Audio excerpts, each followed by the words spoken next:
Hey, Scott, welcome to the podcast. I am so excited to be here. Yeah, it's good to have you. I'm just going to come clean. We screwed up. I screwed up. I forgot to press record. So we're going to have this really awkward introduction.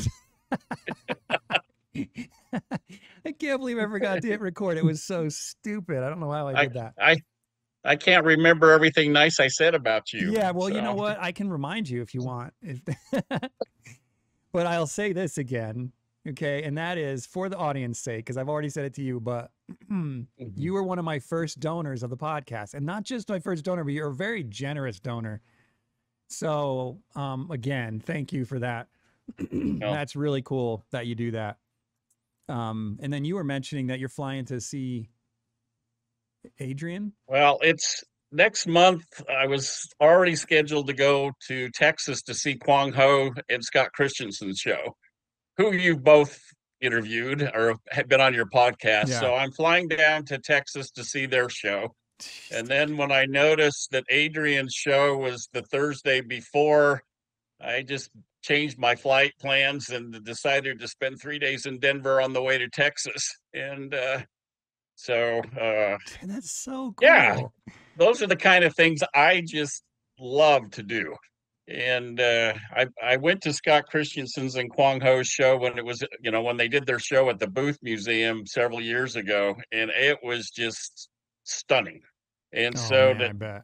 to have an opportunity to see as many paintings of what they both put together for the show in Texas, it's just something I can't miss.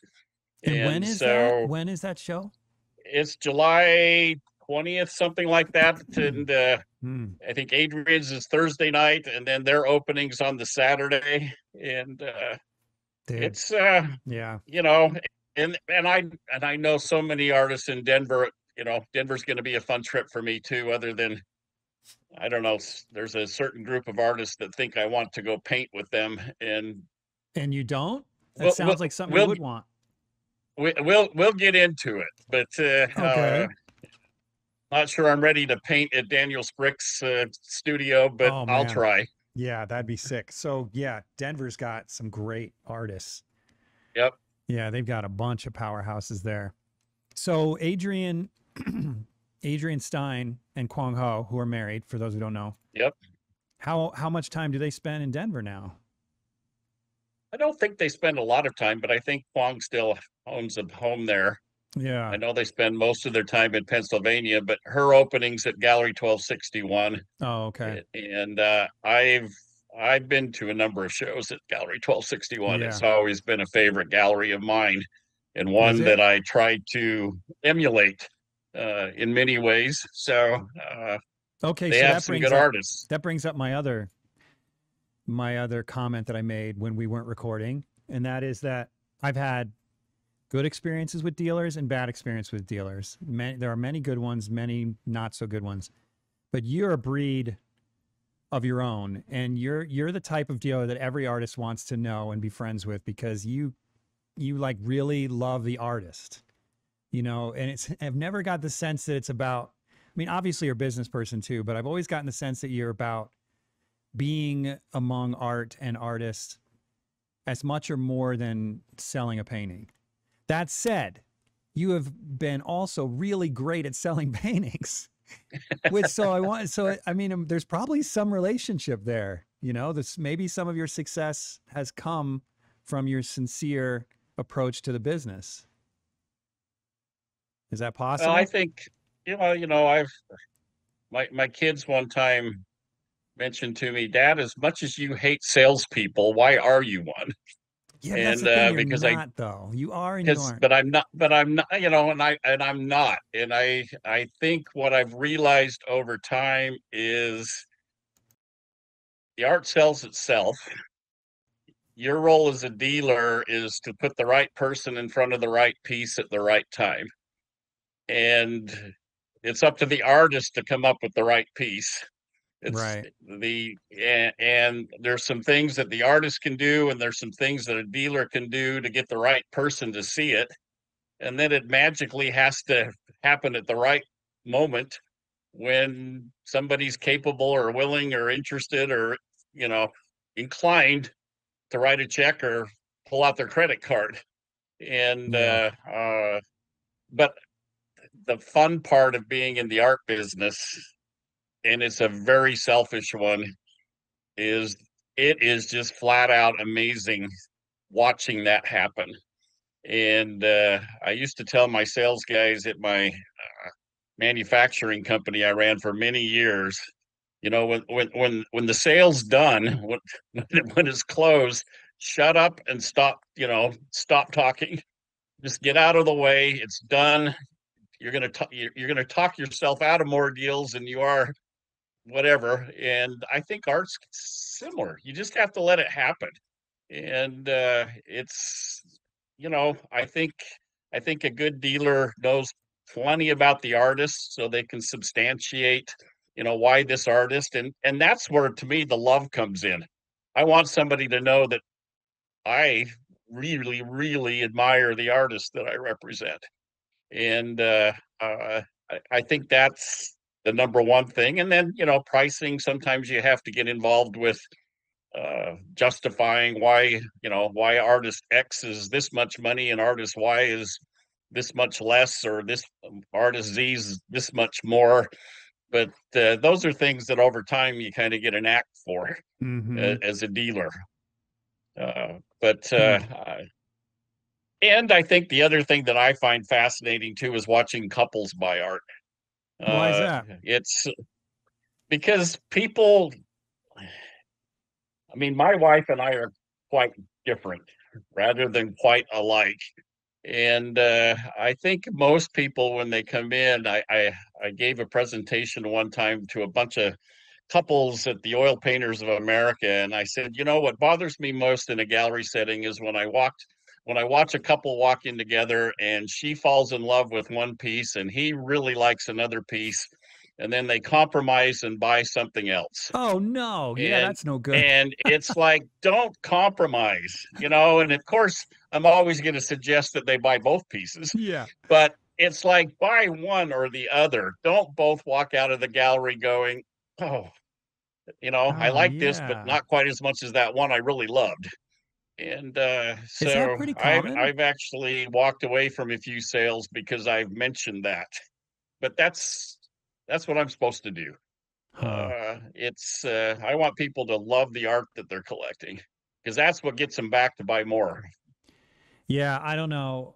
I think you're pretty modest about this whole sales thing. I think your enthusiasm about the art and the artist is selling paintings. I mean, the work does have to sell itself. I mean, I believe that to a point. I believe that too, but I'll tell you an experience I had. I've mentioned this on the podcast before, but I had an experience with a dealer once where they called me on the phone and they said, "Hey, I've got this client here. He's interested in your contemporary work." This is back when I did this whole sunglass series, and then at the same time I was doing biblical work.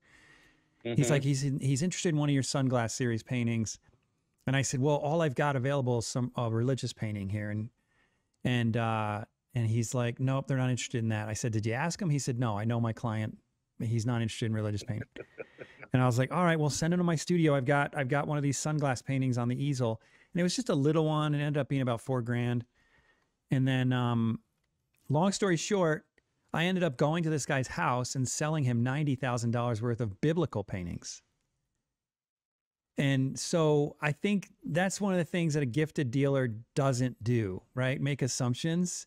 And to be fair, I actually love this dealer. I mean, everyone makes mistakes. So I don't mean to knock this dealer. He actually was an awesome man, great guy. He had my best interest in mind. But the point in telling you that story is that, there's something about that enthusiasm that I have a feeling that if that was you, you would have been like, well, yeah, but have you really looked at these other paintings? You know, and maybe gotten their juices going and like, well, maybe, yeah, actually I kind of do like those. Am I wrong about that? No, you're not wrong. I follow my artists' websites and social media a lot so that I know everything that's out there that an artist has got available. Mm-hmm. And I oftentimes sell something that I don't have in the gallery because I know that it's at another gallery, or it's in the studio, or it's they just posted it on, it's a work in progress. I try to have that kind of relationship with the artists, and I hope I have that kind of relationship with other galleries too.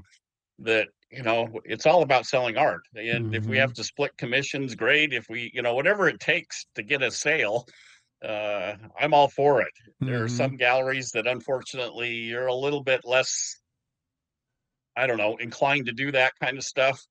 But to me, selling a painting is first and foremost. And I like nothing more than to, you know, poke around and see something that's in the studio and show it to somebody and surprise an artist that one I even know it's there. Yeah, And that would be and quite then a it's just a surprise. simple then it's just a simple, if I saw this, is it available? And if it is, I think I got a buyer. Is that something you're interested in? And that's why, from a business standpoint, I love it when artists uh, are very upfront about where a particular piece is going. If you're going to put something out there on social media that's in process, or you're going to post something somewhere, let people know where it's going. And Oh, that's good to me, advice. that just takes all the questions out of it. And if I know a piece is going to another gallery, but I think I've got a buyer, I'll reach out to that gallery and we'll work something out. Hmm.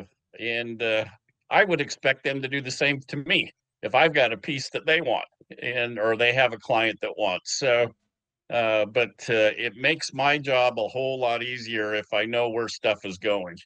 Hmm. And I think it also is just it's a fairness thing too for the dealers out there that you start working on a painting, you're going to post it. Yeah, this one's going to this gallery. Well, then as a gallerist, I can count on that. And my expectation is that painting is mine to sell. And as a partnership with the artist, we're going to figure out how to sell that piece. And I know some of what I mean at the Portrait Society this year. I had 3 artists tell me that they had been reached out to by galleries. They were so excited that a gallery was showing interest in their work, and it would be their first galleries, but then the gallery said, "By the way, you can't sell anything direct to the public." And, Hmm. and it was, "Scott, what do you think about that?" And I said, "I would run as fast as I could run." That's not the way the business works now. Maybe 15 years ago, galleries could get away with that stuff. But it but at the same time, I've seen some pretty, you know, interesting things happen with galleries where an artist is presenting work that's coming to a show that the gallery is advertising and doing different things for, and then all of a sudden they find out they're never going to get the painting because the artist sold it to somebody. So it's a two-way That's not street. cool either. That's not cool either. So No. that's why I love it when I see somebody post something out there. This one's going to this gallery, and I count on that. So it Hmm. takes all the questions out of it. You know, yeah, that story I just told you about with that $90,000 worth of religious painting. So the gallery that I was with, who, like I said, they're a great dealer, just made this one mistake, but it actually worked out great. So I shouldn't even call it a mistake. But um, because I've never had a contract with a gallery, and I've been in this for 20, Hmm. 22 years, but they always put those in front of me. They always did. Like, if you're going to show with us, here's the deal. You have to do this. And I always said no. Yep. And then they would still show my work, which a lot of artists don't know you can say no. But I did say no. But this one gallery, he said to me, look, Jeff, he didn't present a contract, but he said, look, I'm advertising for you, which he was. I'm getting articles for you, which he was. I'm doing X, Y, and Z. Can you not show anywhere else in Utah? And I said, well, all those things are great, but you have to guarantee results. You can't just say you'll work. I need to be guaranteed results. I can't be tied up in your gallery and not be paid, you know? And so we Hmm. made an agreement at the time. I said, if you can give me X in sales, I will not show anywhere else or sell myself. And it wasn't a small amount. It was enough to live comfortably, me and my family. And he said, okay, deal. And he did, right up until he closed the gallery because he got old. And so when I sold those 2 paintings for $90 or $90,000, I wrote him a check for the 40% that he expected. And he didn't even know about it. I just did it because that was our agreement. But the difference is, or the important part of that relationship is that he knew that if he was selling paintings, I wouldn't want to go because I need him. And I know that if he's selling paintings, I don't want to go because I need him, right? You know what I mean? So there's no need for a contract. If you're selling for the artist, where's he going to go? Well, it's interesting. I get asked about contracts all the time, and I know a lot of galleries do it. The one I help out now, she has a contract. I've never asked an artist to sign it. I've never asked an artist to sign a contract. I mean, it's kind of, I want the artist to be able to up and leave anytime they feel like they need to, and that puts the burden on me to justify them staying with me by selling enough. Right. And it's, there are certain things from a legal standpoint. I try to make sure that it's clarified, and in writing, and that's the consignment itself. That's different. Yeah, of course.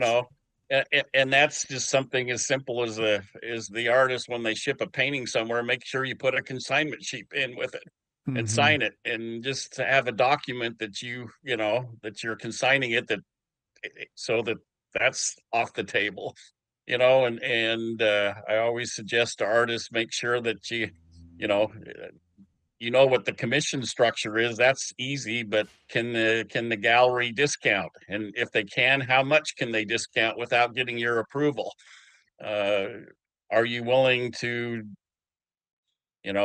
work on some advertising or show expenses? Does the gallery pay all those? Or just make sure all of that's understood up front, so you don't get any surprises. I've heard some pretty, a couple of sculptor friends that I know really well, have told me in the past that they've gotten a check in the mail for a sale of one of their bronzes, and it didn't even cover the cost to cast it. Oh, because no. the gallery had discounted it so much. And those kind of things can be avoided if you get all that clarified right up front. And and it can be done over a handshake. It's just, I know if I was an artist, I'd really have a hard time signing a contract. I'm going to get you 18 paintings this year, and and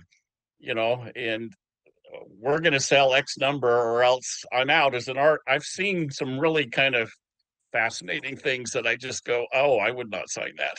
And but I've seen artists go out of business for signing contracts where and I have they're to, legally trapped. I just, to me, it's such a, all right. I've been a business guy for many, many years. I can't think of a better business model than being a gallery with everything on consignment.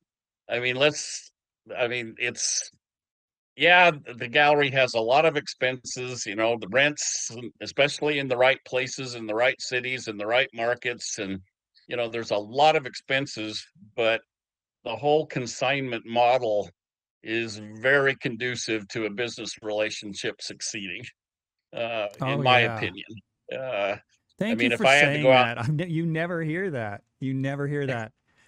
I had a gallery come up to me once. I'm being totally transparent. That's sort of, as you know, you listen to the podcast.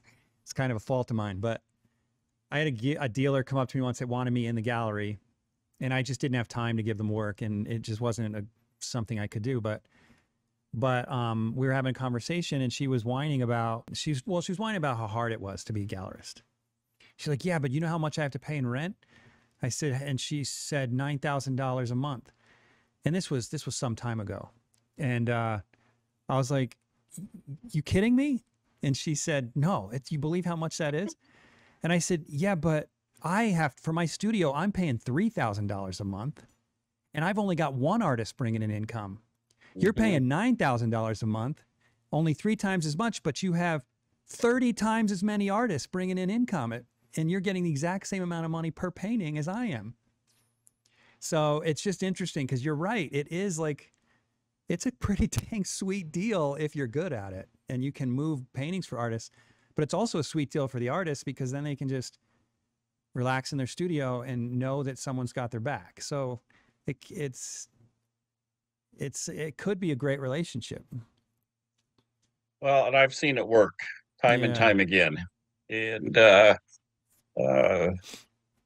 I've seen some pretty disastrous things where galleries sell art and don't tell the artist and don't pay the artists, and Yeah. I've been on that end of it too, where it's just sad. Yeah. Uh, and it's one time somebody asked me, so does it bother you when an artist sends in their friends to check on how their art's being displayed, or and whatnot? And my candid response was, if they don't, there's a problem.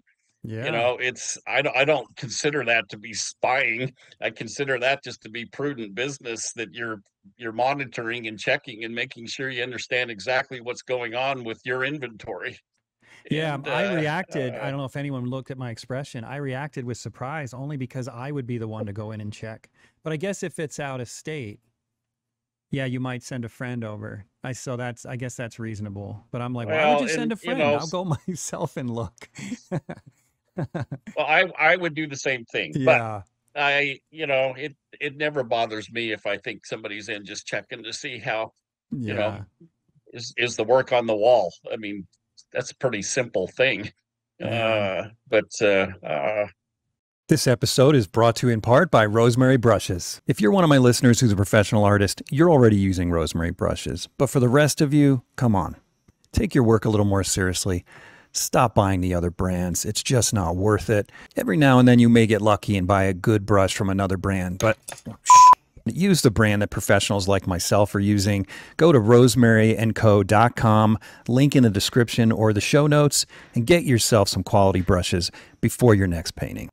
yeah, I am a huge proponent of the gallery business because I've seen it be successful, but I've also been very fortunate to kind of work at the very top of the pecking order as far as artist goes and price points and everything else. And Yeah. so it's I know my rose colored glasses are pretty rosy because uh I've dealt with some artists that are incredibly successful. But I think part of that is the galleries I've been with too. So Yeah, and part of it that, goes hand in hand. it does. And part of that is, like I said earlier, your strengths and personality traits and character, I'm sure, helped you get into those positions. But okay, so that leads to perhaps an introduction that I never, as you know, do introductions, but I feel like since you're not an artist per se, you're a dealer, Hmm. maybe you could tell us a little bit about what your background is, what you do. You mentioned that you've been with some pretty big galleries. Maybe list some of those in your experience. Sure. I I find I mentioned paintings. I love the magic, the serendipity, whatever you want to call it, the right piece, the right person at the right time. I look at some of what I've been able to do in the art business as very serendipitous, Mm-hmm. because I've been challenged by some artists in the past when I've been asked to jury something or be the judge, or like, well, what makes you don't have an Oh art yeah. degree. Well, I don't have an art degree, and I happen to have an MBA, and uh, I did paint when I was in high school. I had a really good art mentor who taught me watercolor painting, and I loved doing it. He ended up being the head of the art department at Weber State University, where I went to school, and he allowed me to audit any class I wanted to. But I told him right then and there, you're going to know when Scott Jones is retired, when he's in Jackson Hole selling art. It was always my dream, but I always thought it was going to happen like in my 60s. Mm-hmm. And but I decided way back then, I'm going to go get a business degree. I'm going to go run a business. I'm going to make some money, and then So I'll you knew be able to this get. right in college. You had a long-term plan for the future to make some money, I retire young, become a dealer. That's yeah. Really? Since I was 15, I always Seriously? figured that was kind of what I was hoping would happen. And Okay, wait, we can't skim over that. What kind of 15-year-old? Yeah, I'm trying to imagine a 15-year-old. Hey, so what do you want to do okay, for a living? I want to sell well here, paintings. Like what? well No, here, that's the okay. strangest So thing. let's when I was 14, I got a job at there was an apartment complex being built, and I got this horrible job to be on the landscaping crew. Mm-hmm. And I worked all spring and all summer, and I made $500, and it was work. And I went out and I bought a rifle and a shotgun. And my parents, who could not do that for me, my dad, that was his life, was he loved hunting, and it was, they were so proud of me. Boy, way to go, son. That's something that we could never do for you, and we're really proud of you, and whatever. So the next year, they build onto this apartment complex, and I do the same job, and I make $550. And I bought a watercolor painting with that What? $550. And What? I Why? my I love the painting. At And 15? I was so into art even then that it felt so good. Now Really? there was a little bit of a side angle to it, and you'll understand it, and most people will understand it. But my parents were, the classic middle class. We had a very comfortable life, but there were certainly no money left over for, you know, Paintings or in, guns. Yeah. anything superfluous. Right. And the church that I happened to belong to, I overheard my parents one night arguing and complaining about a building assessment that they were given, and basically saying they were going to have to go borrow the money to pay the church for this assessment. And I just I thought that was kind of absurd. Mm-hmm. And so it just so happened that this watercolor painting, uh, I was able to purchase it through an auction that benefited this fundraiser for this building assessment. And so I paid my parents $550 assessment, and I got the watercolor painting. No So way. That's such a cool so story. it's but it's I felt good that I helped mom and dad out, but the reality is I wanted this painting. I still Okay, then fast forward 35 years, okay? I'm sitting at the dining room table one time after a Sunday dinner with my mom and dad, just before my mom passed away. And I see her glance up at this watercolor painting on the wall. And then my dad noticed her looking at it, and he looked at it, and I just kind of caught both of their attention. I looked at the painting, went back to them, and said to him, "I wonder where that rifle and shotgun are at." And the look on their faces, and my mom, she just looked at me and she said, "You knew at 15 what you wanted to do." And I said, "Yeah," and it's worked out pretty well for me. Yeah. But and I wasn't being facetious. I have no idea I think the rifle and shotgun went to a nephew. I haven't hunted in 20 years, That's funny. but that painting, I love it more today than I did when I bought it at age 15. And I still study it and look at it. And it was part of building a relationship with this artist that I really enjoyed too. And I own 7 of his paintings now. Who's the And artist? Richard Van Wagner. Oh, Uh, and like I said, he ended up being the dean of Weber State. To put it in some perspective, since you know a lot about the religious side, when the Mormon Church uh, announced that they were building the Washington, D.C. temple, which is a magnificent structure, uh, they hired him to do the rendering of what it was going to look like.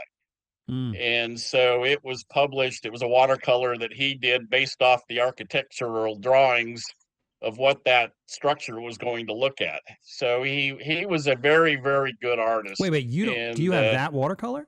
I don't. I Oh, wish I did, but that's just the caliber of the yeah. artist that I think he was. And and he taught me a lot about art in his studio. Man, so you Oftentimes brought a when I high was at caliber artist right from the get go. Because a lot of people kind of, they don't know what they're doing at first and they buy a little more amateur artist work and then they sort of learn as they go. But you went right for gold on the first painting that you bought. well, he was one of my best friend's dad, but Really? I just learned over time. Oh yeah, I just lived a block, 2 blocks from me. I'd go over to his studio. Sometimes I'd have to debate internally, do I want to go play baseball or do I want to go paint? And and even after, after college, he and I stayed pretty close. Uh, More just as friends than, Wait, the artists. son or But the artist? the dad Hmm. and his son, I mean, we're still friends too. Mm-hmm. But I so that was all going on when I was a teenager. But I also had a great high school art teacher, Max Stevenson, at Ben Lomond High School in Utah. And I think it was in his second or third year of teaching. He told me I should submit a painting to the Springville Art Museum, their high school competition. And I did a watercolor of Delicate Arch that, let's put it this way. I know it's been 48 years now. I can't remember if it won first place or second place. But the Channel 4 News, the ABC News affiliate in Salt Lake saw it and called me up, and they ended up using it as their 6 o'clock and 10 o'clock news logo for 6 months. No way. So So you could have been a this was painter back. too. This was back in 1975. Before. I mean, when the news came on at 6 o'clock, there was my painting of Delicate Arch with the number 4 superimposed in the lower left-hand corner, No and way. that was how they introduced their news, and I thought that was really cool. Yeah. Uh, but so art's just always been fascinating to me, but I've always enjoyed looking at it more than doing it, and that's so you fast forward, I decided to go get an MBA. I went to Purdue. It's a great situation for my new bride and myself. And I ended up, you know, running a couple businesses. Uh, I know in 1980, oh, it probably would have been 86 or 87, I was promoted to vice president of the company I was working for, and basically a double of my salary, and life was good. And I was making more money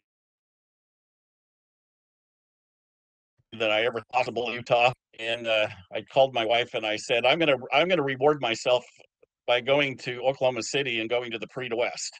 And she says, "What's that?" I said, "It's an art show." And your latest guest, Bill Anton, has always done very well at the Prix de West. It's the show that every artist in Western art wants to be part of. And so off I go to the Prix de West, and I remember just being dumbfounded by how good the art was, Mm-hmm. and also how open the artists were. Put it in some perspective, I'm sitting there at a table having lunch by myself, my first time being there, don't know really anybody, and somebody asked if they could join me for lunch, and who sits down with me but Howard Turpning, Tom Lovell, and John Clymer. Three of the, I mean, and we had just the funnest conversation. And I was just like in awe that they would even bother with somebody who was attending their first Prix de West show, who's excited that he's finally making a little bit of money and maybe can start buying some art. And Well, it's like Bill Tom Lovell, Anton I think said. that, It's like Bill Anton said in the podcast, don't take yourself too seriously. And those three guys well, didn't and take themselves too seriously. oh, absolutely. Yeah. And, I was involved with selling some Howard Turtning paintings later on in my life for 1.8, $1.9 million, but Wow. I met him that night for the first time. And so it's yeah, I am fortunate that that bug, whatever it was, living in Logan, Utah at the time, Jackson Hole was always my go-to place. Ended up being the president of a company that makes automotive accessories. The company name was Saddleman, and we made seat covers. And then we bought the company that made the bras on the front end of cars in the 80s and 90s that were so popular, and we made car covers. And all of a sudden, this little company that was started by an insurance salesman in Logan to sponsor 14 Vietnamese refugee families to come to Logan and give them jobs. Let's put it this way: when we sold half the business, we were doing 100 million in sales, and Whoa. I had 623 employees. I had plants in 6 states. I had operations in Indonesia, China, and Mexico City. Oh my Uh, gosh. Walmart, if you ever go to the Five and Dime store museum in Bentonville, Arkansas, look at Sam Walton's 1979 Ford F-150, and you'll see one of my seat covers on the truck. And That's awesome. Wait, did you do Sam those actually, seat covers that were sort of like woven, kind of? oh, yep, Yeah, I had one that of was those our on ticket. my I had one of those on my 77 Chevy or GMC pickup that I used to drive when I was We used 16. we would buy scrap yarns from the mills in the southeast and then weave it ourselves. So we were making something out of nothing. Wow. And back in the good old days, there were full size trucks and there were small trucks. You only Hmm. had to have two patterns. And you know, Walmart Walmart was buying 20, $30 million of product from me a year. And Were you the only one making them? Was that we're kind of this one that originated it, I guess, but Huh. there were others. Yeah. And and it was a great product. Yeah. Uh, and it led to a lot more, you know, different things in with seat covers. Uh, while I'm thinking of it, I'll share one of my favorite art experiences of my life. Is we had an idea for a I did a deal with Warner Brothers for Looney Tunes characters to put on seat covers. Oh, okay. And I remember writing Warner Brothers $100,000 check just as the ante to do business with them, and having no clue as to whether we were going to sell enough to justify that. But the agreement was we paid them 12% of everything that we sold with their characters on it. After the And $100,000 check. that 100,000 just covered the first, whatever sales we had to get. Hmm. And it was the one of the best deals we ever did. I can't even imagine how many we made, but we had this idea to put Sylvester and Tweety on the bucket seats in the front of a car with Sylvester on the driver's side reaching across and with his paw trying to grab Tweety on the passenger side. And I looked and looked and looked through their style guides, and I could not find the expression on Tweety's face that I wanted. And so I flew to Burbank and sat down with three guys who had been drawing Tweety for their entire lives, careers. And they said, "Well, what are you looking for, Scott?" And I said, basically looking, I want the attitude to be that the Tweety's flipping off Sylvester.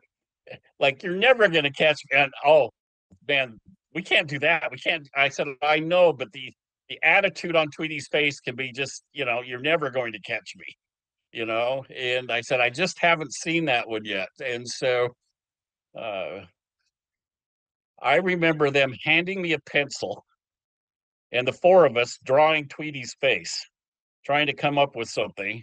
And one of the guys finally came up with it. This what I envisioned Tweety would look like, and I was so excited about it that we had developed a new method of printing on fabrics in China, that I flew from LAX to China, made prototypes, flew back to Burbank, paid them $25,000 to expedite the approval process, and said, I want to sell these to Walmart, but I need to get your approval so I can get them out for Christmas. And it also coincided with one of the movies that was coming out. And let's just say, ballpark wise, I think Walmart sold 150,000 of them. Wow. And so, but the pure joy of an entire afternoon sitting with a pencil with three artists who had been drawing Tweety forever, trying to come up with a new Tweety, that was fun. Oh, that was so much fun. And so, those are the kind of things that we did. But in 2006, we sold the seat cover part of the business.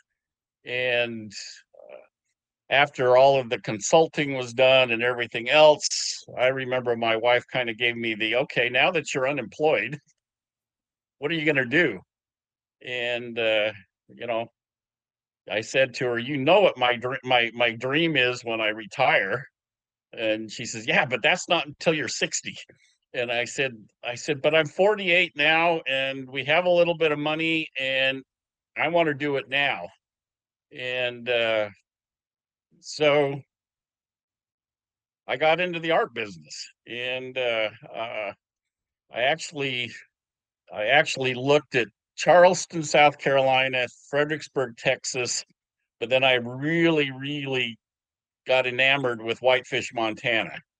I decided Jackson Hole was my dream, but Legacy was already there, Trailside was already there. There was, all the best artists that I knew were already represented in Jackson Hole.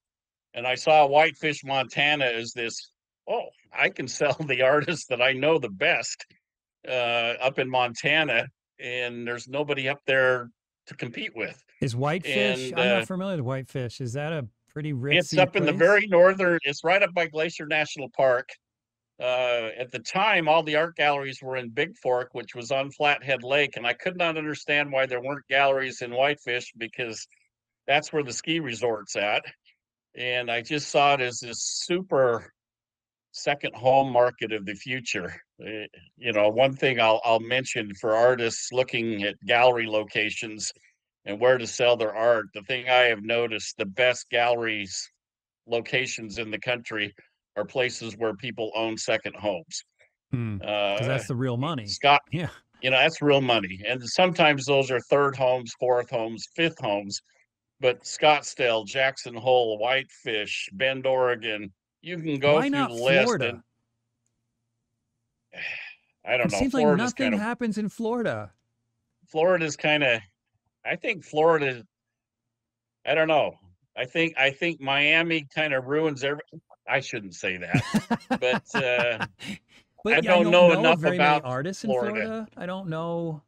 Never There heard are about some artists. Florida. There's some really, really good art collections in Florida, but the people that bought those collections bought them out west.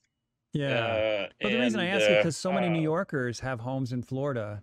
So I thought, well, interesting. But so in 1976, we went to Whitefish for a year, and I spent an entire year trying to buy a building on Central Avenue in Whitefish. I wanted to own my real estate and start a gallery. And it just so happened I hooked up with an artist who had a little teeny, I mean, it wasn't more than like 11, not even 1,000 square feet. It's now the bar of one of the restaurants on Central Avenue. And we sold art. But every month I'd go up and down the street talking with the people that own the buildings, trying to get them to sell me a building. And then it became, let me buy out the lease. And I sold a lot of art. It was just, and it was a lot of the artists that I had met at the Prix de West, met at the Autry, a lot of artists that I really fell in love with the Western art world, Hmm. understood it, had been following it, and then So how'd you get these developed big a, names to trust you enough? This guy that just came out of nowhere. How'd you get them to trust you enough to put their work in your hands? well, I think part of it was some of them I actually met when they were in school and realized, I mean, Utah, I don't think I don't think the Utah artists really understand just how good the Utah artists are. Yeah, it's weird, I right? think it is really, really strange, Mm-hmm. and it's owning a business in Logan, Utah.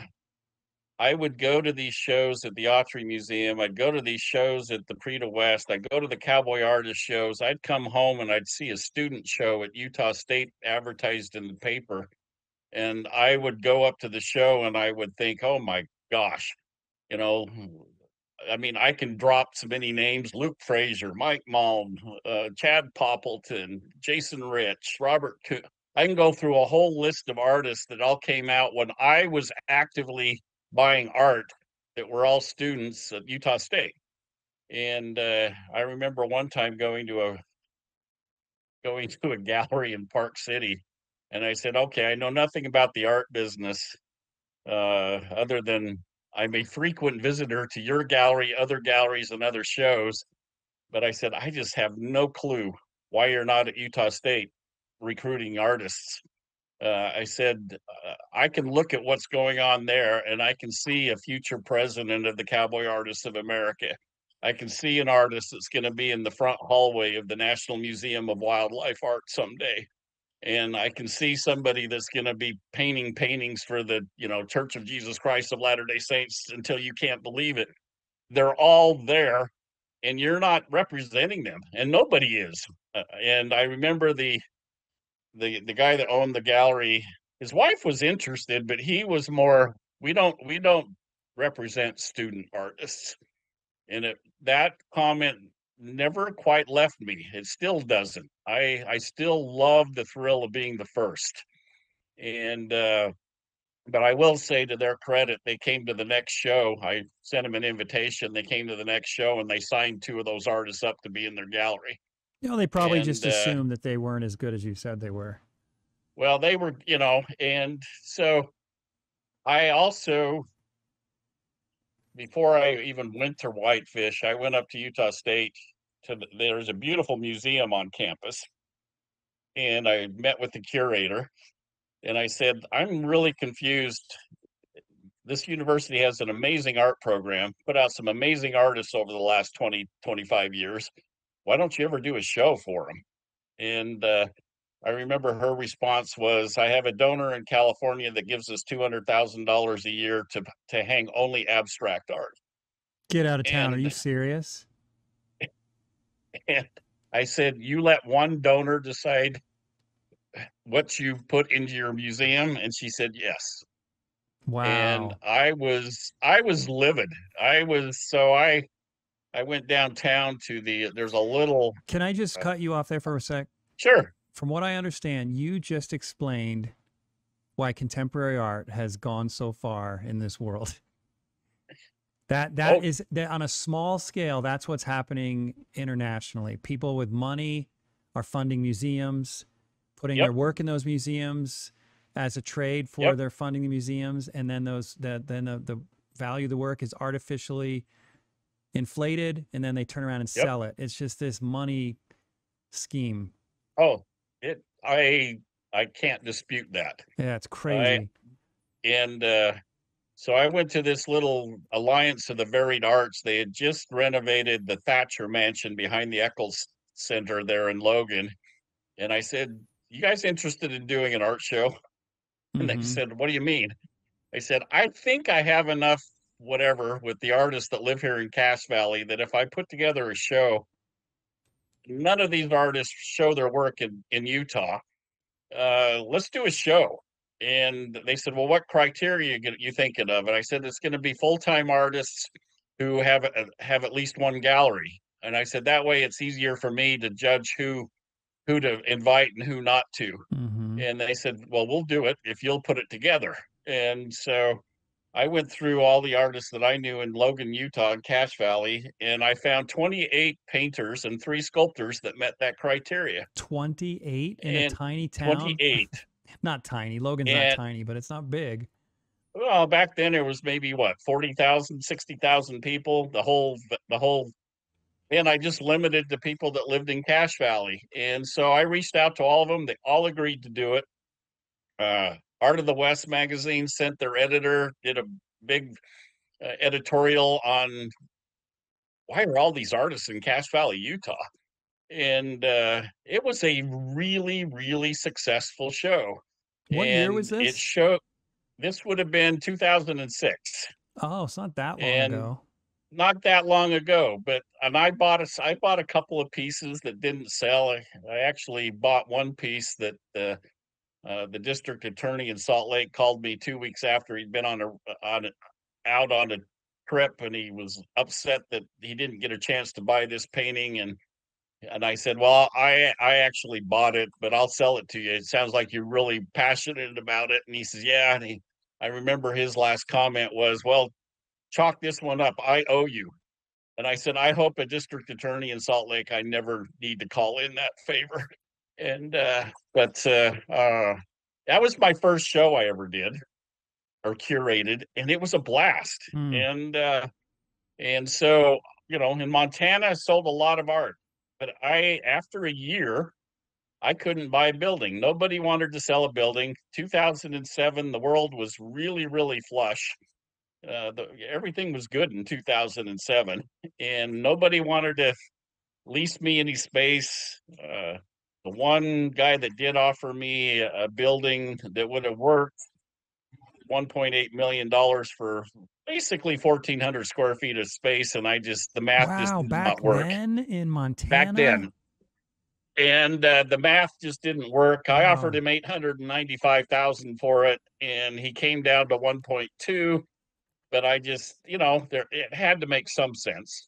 So Mm-hmm. I turned it down, and about that time, it became my wife wanted to go back to our home in Utah to finish her doctorate.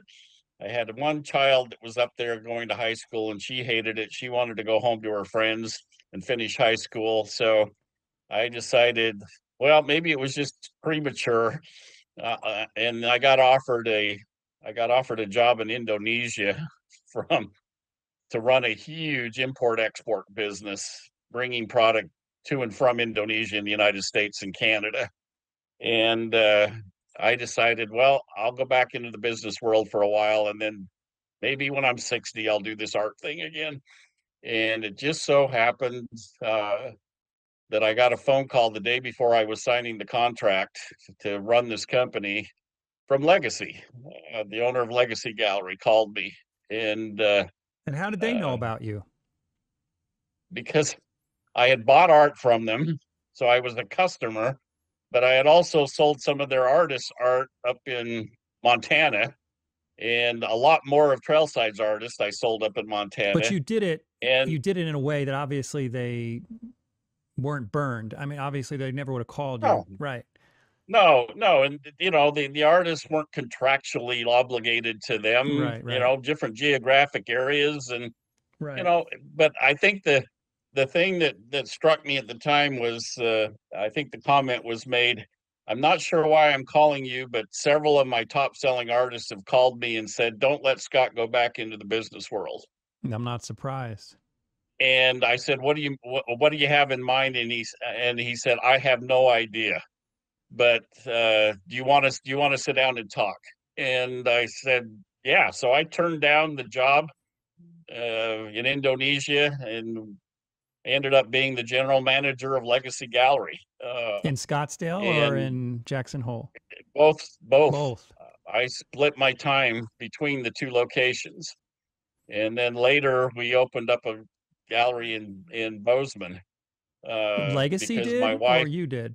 Legacy Oh, did, and I needed to sell my house in Cache Valley, and my wife didn't want to live in Jackson, and she didn't want to live in Scottsdale. So uh, Bozeman was great. So we built Mm-hmm. a home and built a gallery, and Bozeman was very successful from day one. And but my life was at that point in time 4 months in Bozeman, 4 months in Scottsdale, and 4 months in Jackson Hole. And it was a 11 years of just selling the best art in the Western United States. Uh, and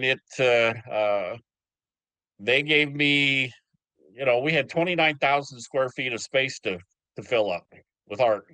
That's a lot of space between the three galleries. And 29,000? 29,000. Uh, Oh, between three and galleries, so approximately between 10,000 three each. galleries. Okay, but still, Yeah, that's a lot. it's a lot of space. Yeah. And we tried some different things. I happen to love figurative art, so I tried figurative art. I had loved still lifes, so we did some things in Scottsdale that were outside of the normal Western stuff, and it was fun to see that succeed. Mm-hmm. Uh, but I look back and just go, okay, how fortunate I was to I mean, I had done my homework. I knew the artists. I'd been to the shows. I'd been a collector. I walked into that position as general manager with 200 plus artists on a list that I kept of artists that I wanted to represent someday. And some of them were already represented by Legacy, some of them by other galleries, but I had my artists I follow list, which I still maintain today. And but just to walk into that situation, uh, well, here's the best way to put it. I'd been there about a year, and being who I am, I decided, you know what, we need to do a show with Richard Schmid and the Putney Painters. And how many galleries in the world can call Richard Schmid and say we want to do a show Mm-hmm. uh, that's going to get any type of a response? But I reached out to Richard and Nancy and said, I want to host an exhibition of all of the Putney painters. And I remember Richard telling me, well, they're not all professional artists. And I said, that's the intriguing part of this Oh, so you even got is some that didn't do it full I time. want, I want the entire group to show their work. Hmm. And I said, obviously, there's some artists that I know, there's some I don't know, but I want the entire group. I said, I've already arranged with two of the magazines to, Putney Painters Come West. I said, it's going to be great for the group. So who are the And, Putney painters? Is like, are you talking about like Scott Burdick and Rose Franson, well, those type? it was Richard Schmid, Nancy Guzik, Kathy Anderson. I had them invite Daniel Keys to do it, and Casey Baugh did it. And I mean, they were not the big names that Stephanie Birdsall, but it was, I actually, over the 2 years that we did it twice. I had them invite some other artists to come do it with them. And I,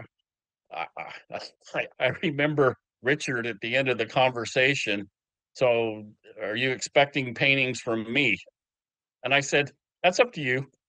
If you want to give us a painting or two to sell, that's fine. But I'm really more interested in just the exhib the the whole dynamics of what you do with the Putney painters. How you don't teach them, but you're a mentor. I just want that dynamics. And then I went to the Scottsdale Artist School and But you said, had by to the have way, let's. made you must have not just been like whatever. You had to have been like we'd love to have one of your paintings, of Well, course. I was hoping he gave us two paintings to sell, and Okay. we sold them. Okay. Because But you at could the bruise same an time, artist's I did. ego acting like you're not interested. Well, I think he knew I was Oh, interested, but I okay. was trying to downplay that Right. I'm going to do this regardless, I got you. I got you. and I would have. Yeah.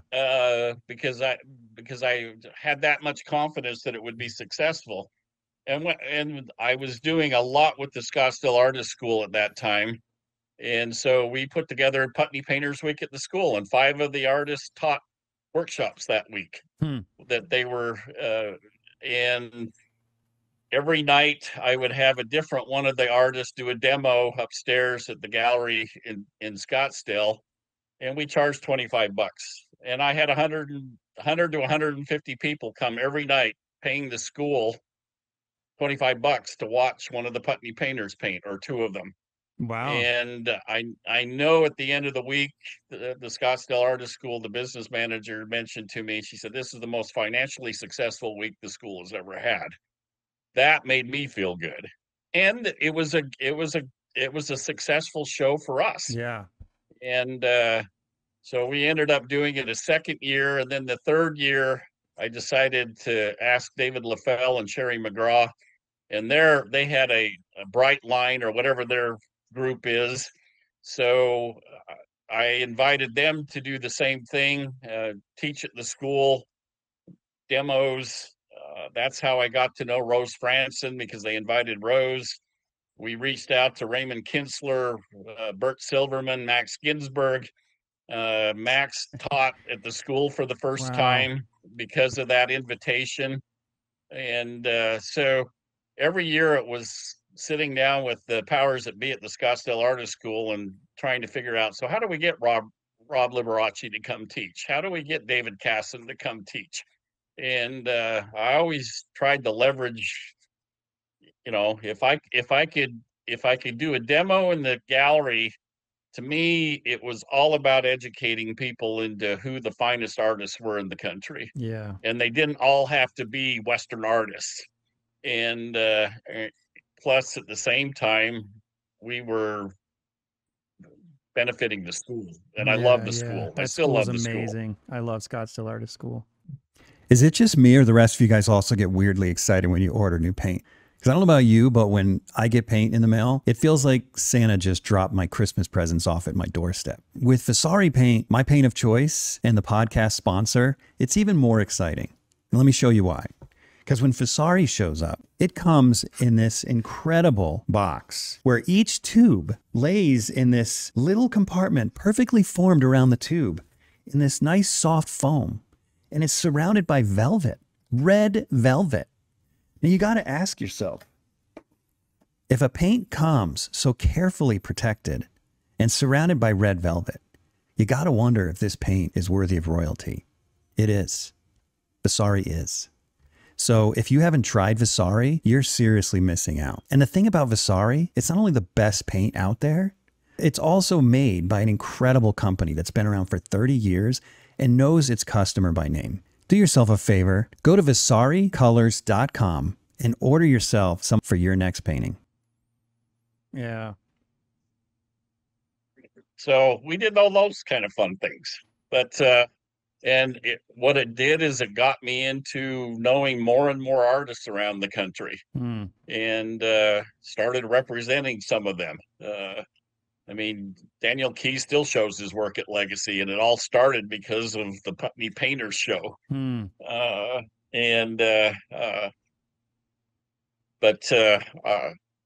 I don't know. It was a very fun time for me, and I will always be grateful for the artists that I got to deal with.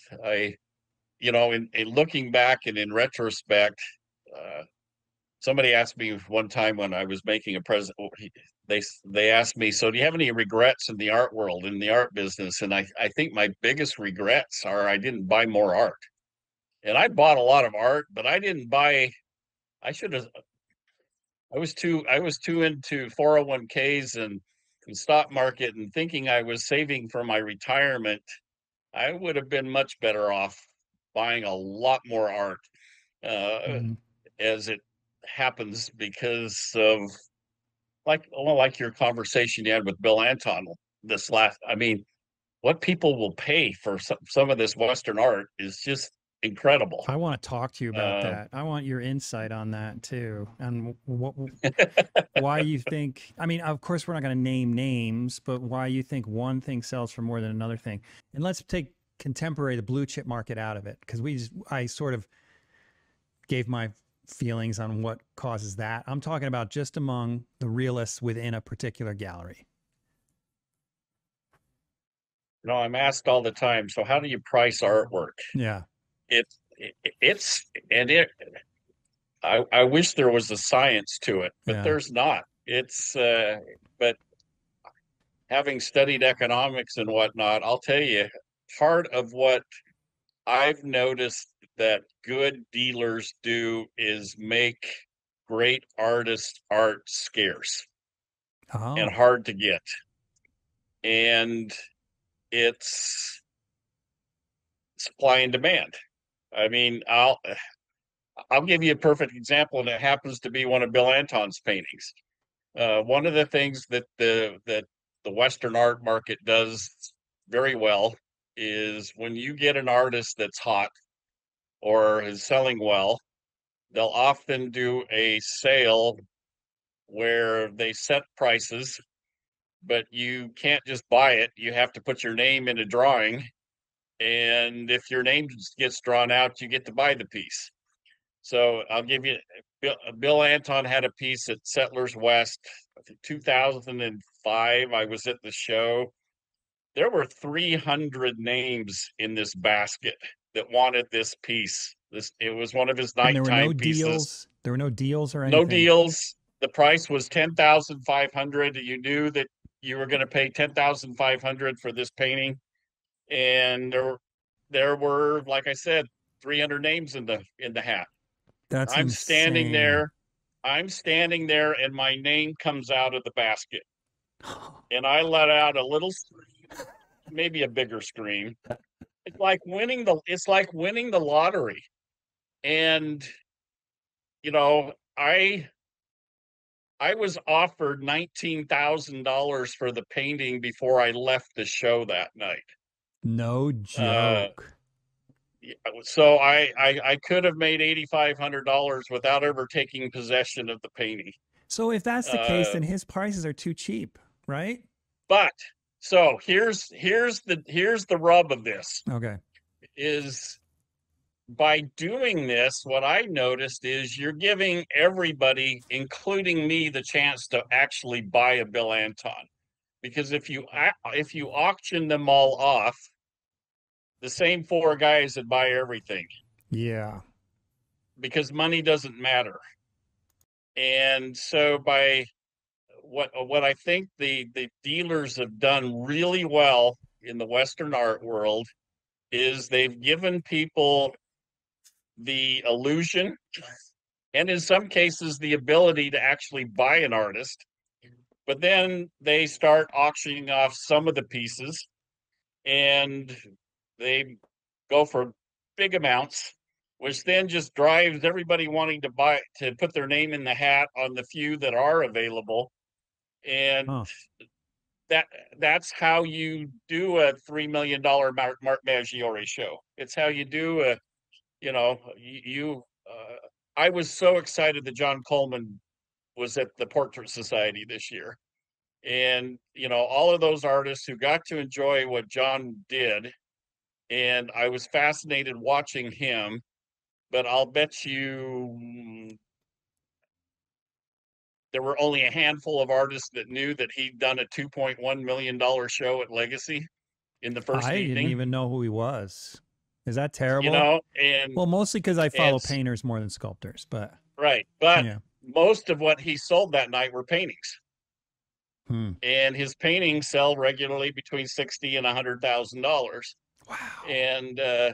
And it's that particular show, that particular night, some of them were available by draw. So everybody had a chance, the same chance to be lucky and get one. But some were auctioned off and went for astronomical numbers. And it's a model that really works. And it's also a model that, you go to the Prix de West, you're putting your name into a box, and if you get lucky, you get to buy it. And the Cowboy Artists of America always did that. And so I was able to buy a few paintings along the way but there were so many more I would have loved to have bought. Yeah. And but it feeds that excitement, and what it's also done is it's really helped the auction world.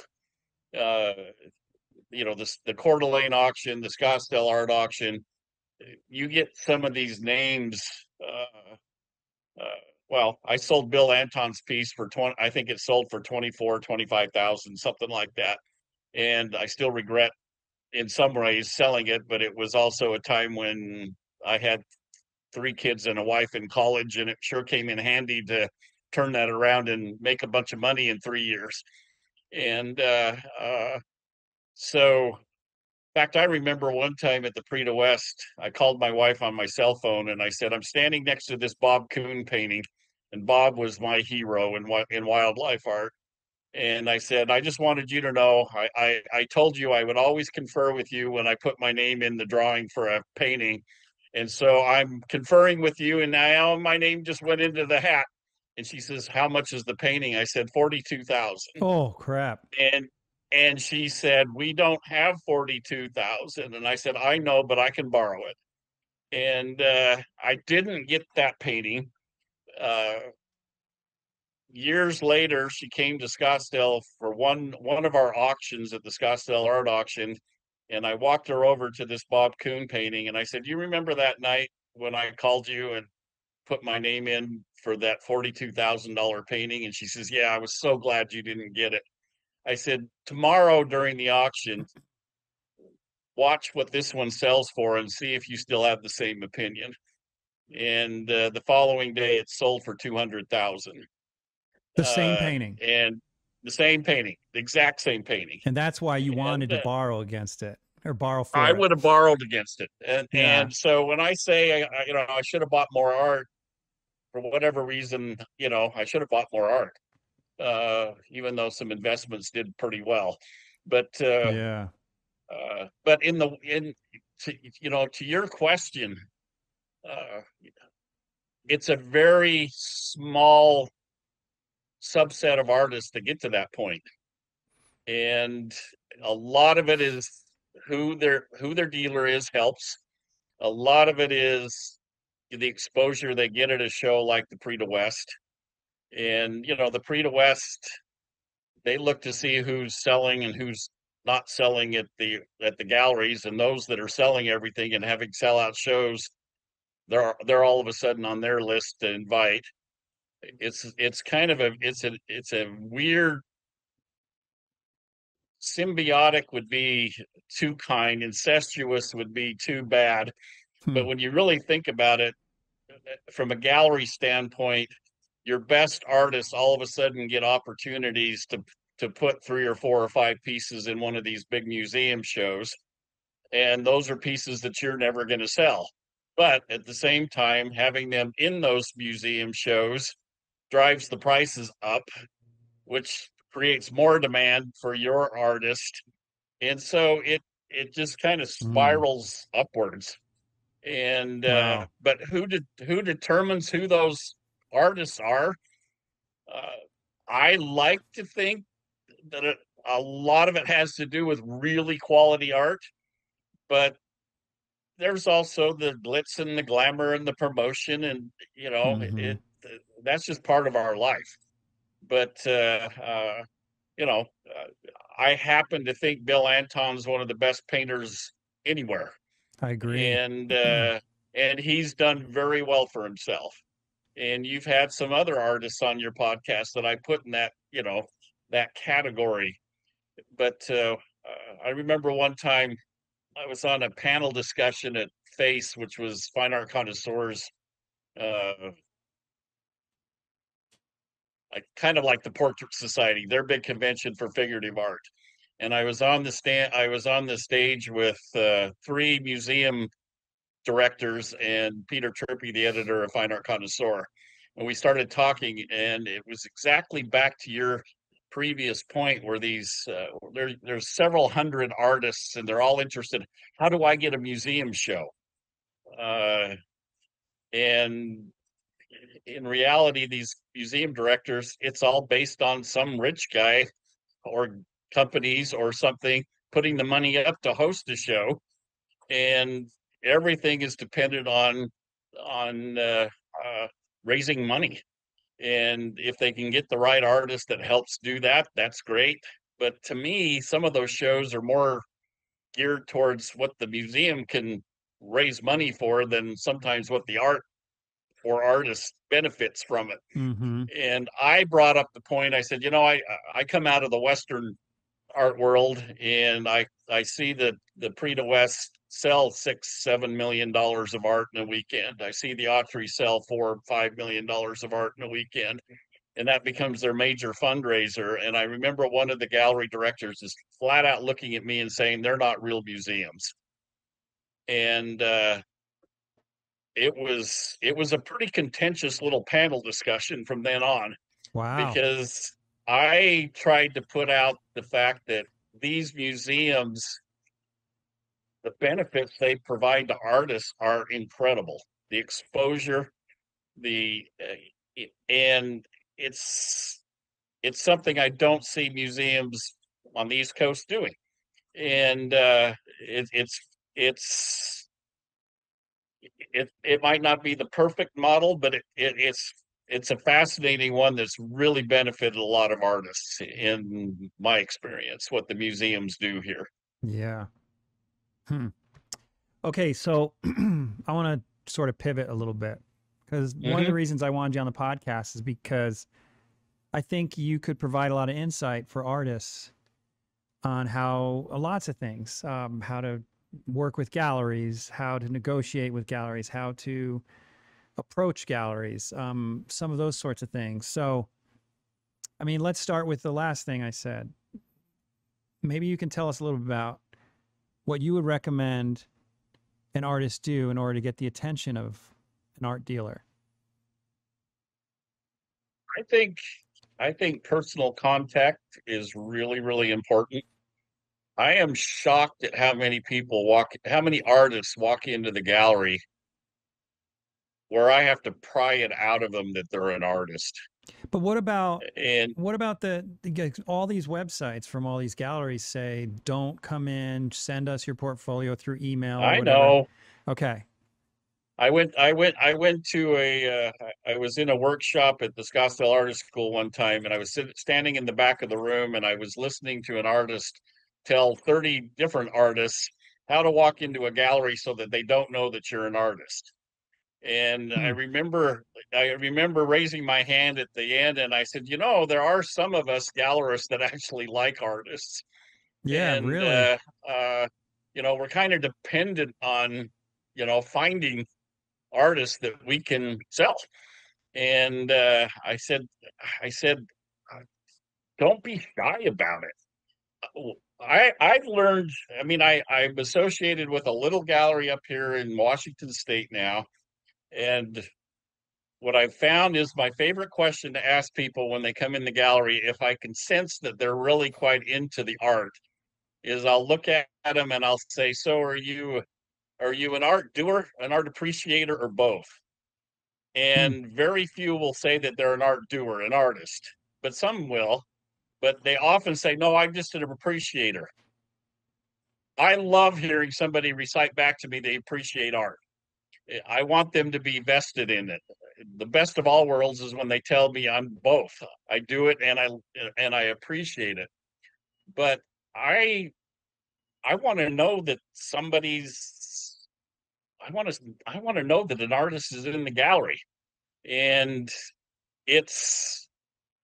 I don't have a problem telling an artist that they're not ready or they haven't got what it takes to be in my gallery yet. But that doesn't mean that's going to be the case 6 years from now or 3 years from now. And I appreciate artists who come back and back and back.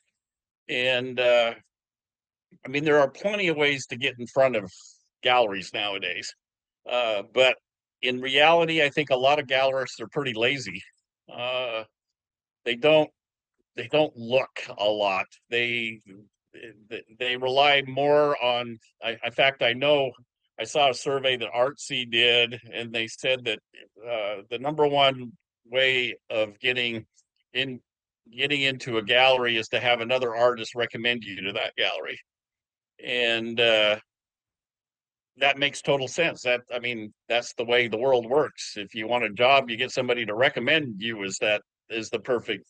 But that kind of flies in the face of you as the lone artist and toiling away in your studio. How do you get that connection with a bunch of other artists who are going to talk up your art? And I know one of the biggest things that I've noticed over time in the amount of time I spend on social media, I love watching who's watching whom. Which artists are, it makes a big difference to me if Kwang Ho loves an artist. And I can tell when Kwang likes an artist. And some of that interaction that happens on social media is just out there for the world to see if you spend enough time looking at it. But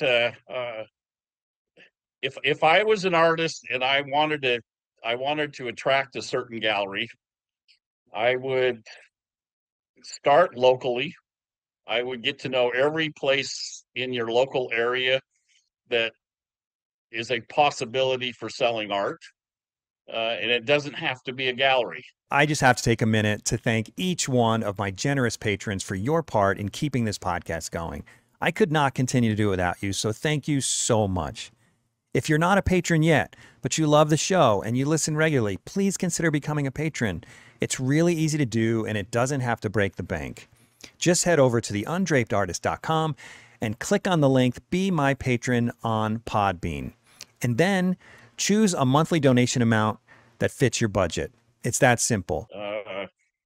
I write an article for the Portrait Society for each of their quarterly journals, and I mentioned in this next one that's coming up that my whole idea of being now in a smaller art market is really changing on what the word collaboration means. And I have an artist that she sold $20,000 worth of art at a coffee shop in April. I sold more of that the same month in the gallery. And then we sold more than that online with social media.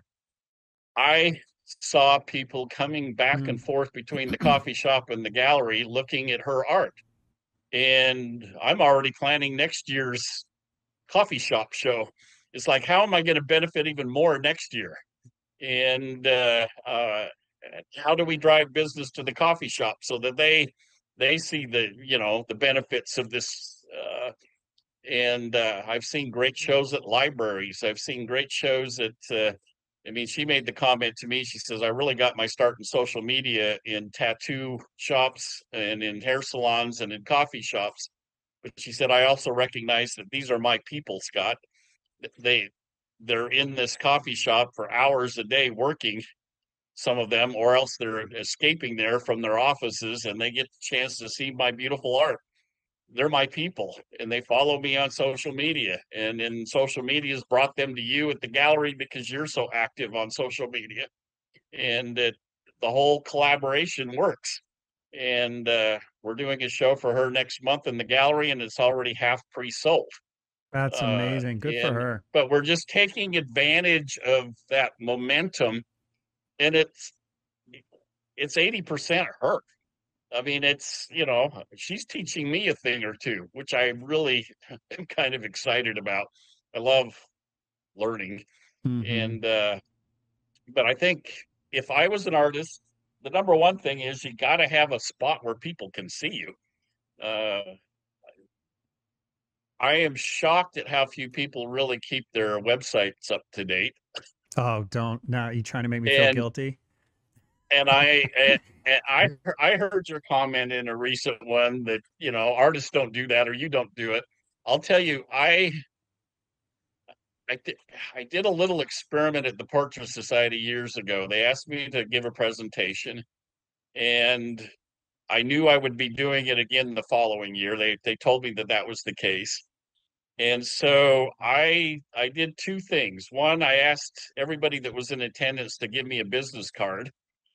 And only about 15% of the people that were there had a business card on them. And I made the point, I just gave you a chance to put your name in front of me. And I guarantee you, everybody that's in this stack, I'm going to go back to the hotel room tonight and tomorrow night and the following night, and I'm going to look at everybody's website. And I said, so if you didn't have a business card to give me, you've lost that chance. Oh But then I gosh, this also is great said, advice. I don't do business cards anymore. Maybe I should go back. but I also said, what am I going to see when I go to your website?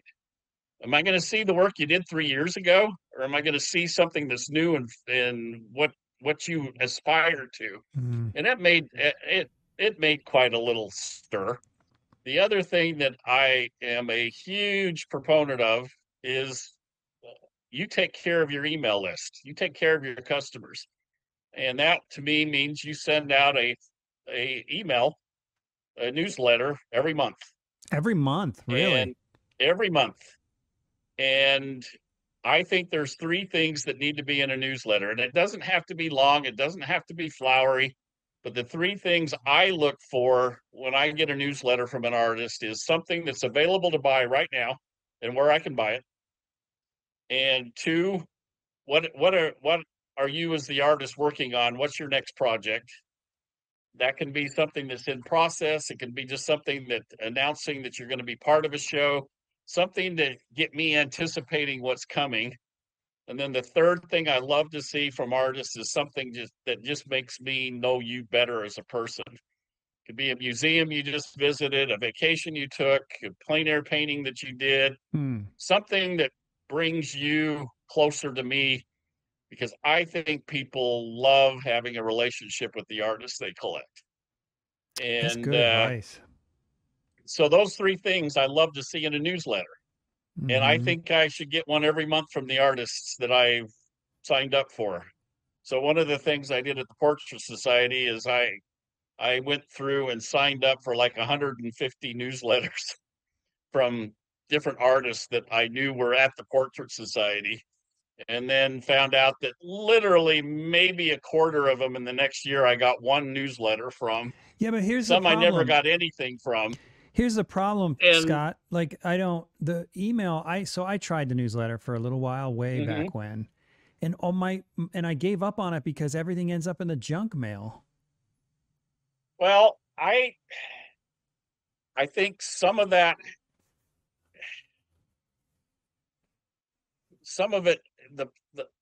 the biggest issue or the biggest thing that I see is it still comes down to sometimes it's a personal touch. Yeah. And it's, well, I mentioned these 3 things. I was at East Oaks studio with Lewis Carr and the bunch, and we were talking, and I challenged the artist to send out a newsletter that week. And it was really fun. And I got responses from 3 or 4 artists the following week that had heard this little bitty on their channel.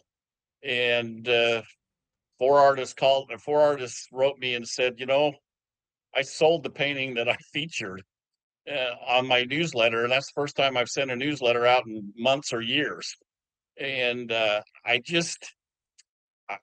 artists need to understand where, to me, their future as an artist is dependent on people buying multiple paintings from them. You have to develop those people that are going to buy 6, 7, 10, 12 paintings from you over your lifetime. And collectors want to do that. They want to grow with you. They want to see the changes that happen. They want to see the prices go up. There's a lot of things that go into that. But I look at everybody that's a first-time buyer at the gallery thinking, now how do I get them to buy that second piece? And how do I get them to buy a third piece from that same artist?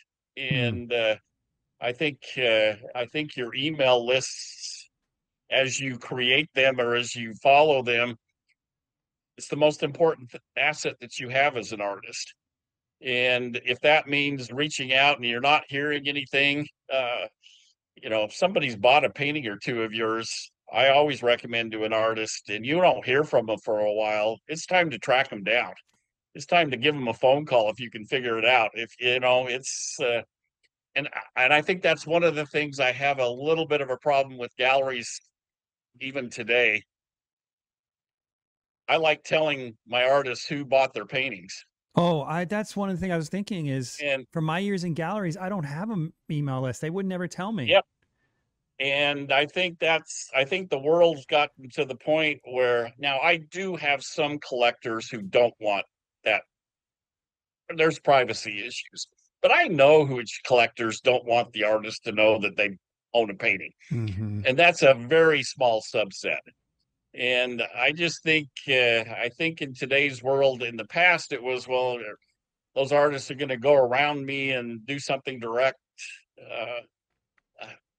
I know I've talked with gallerist after a gallerist after a gallerist. It's like they're going to go around you if they want to go around you, anyways. I mean, it's not the artist that's going to go around. It's the collector can in two keystrokes can find the artist these days.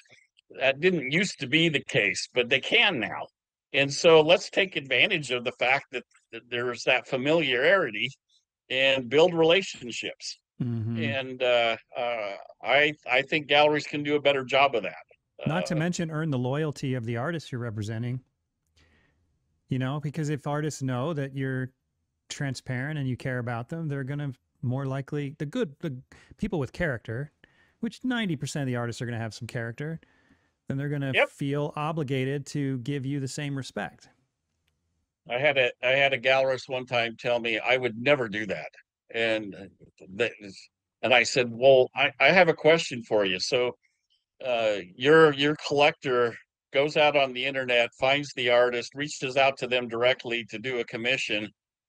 If you haven't told the artist that buyer Backfires. is your client, how are you going to avoid them from buying directly from the artist? I said, put the burden back on the artist that they know that so-and-so has been buying That's paintings. a really good I mean, point. I've never thought of that. I mean, it's like, if I was the artist, I'd say, I don't know. I didn't know. You never told me, you Oh know, my and they didn't gosh. admit it. And they didn't admit it, you know, and so I've I never don't know. heard that point. That's a really good point. So they're going to have to choose. They're going to have to choose to go around you otherwise. I mean, Yeah. in this situation, but if you tell them, And if they choose to do so, that tells me something about my Yeah, yeah. relationship with that artist. yeah. Oh, that's brilliant. But my relationships with my artists have always been, oftentimes it would be a phone call. So and so's contacted me about a commission. How do you want to handle it? And I'll often say, just handle it, just do it. And then I know at the end I'm going to get a check from the artist for my cut for having developed that relationship. Yeah. And yeah.